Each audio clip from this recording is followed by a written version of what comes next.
দৈনিক 1.5 মণ দুধ জাল দিয়ে মালাই চা বিক্রি করছেন কুষ্টিয়ার লাহিনী এলাকার জাফর। ঘন দুধ আর শিরা মেশানো পোড়া রুটি খেতে ভিড় জমাচ্ছেন বিভিন্ন বয়সের মানুষ।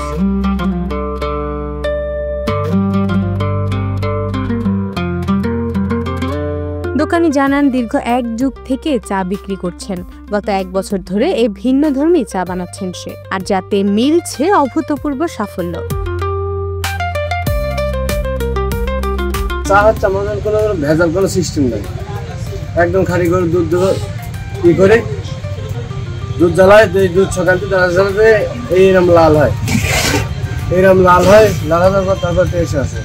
বিখ্যাত আমাদের এই মালাই চা, নাইকেলের মালাই, এই জন্য বিখ্যাত।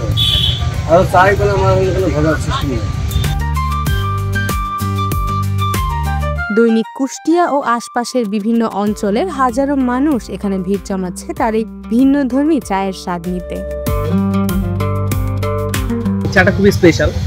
এখানে আমরা সামাজিক যোগাযোগ মাধ্যমে দেখেছি যে এখানে প্রতিনিয়তই বিভিন্ন দর্শনার্থীরা এই একটু ভিন্ন স্বাদের চা খাওয়ার জন্য ভিড় করে থাকেন। লাহিনী বটতলের এই চাটা খুবই স্পেশাল। শুধু কুষ্টিয়াবাসী না, কুষ্টিয়ার বাইরে থেকেও অনেকে এসে এই চায়ের স্বাদ নেওয়ার চেষ্টা করে।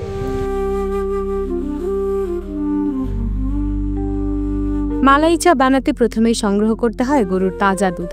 1.5 মণ দুধ জ্বালিয়ে 10 কেজির কাছাকাছি নিয়ে আসা হয়।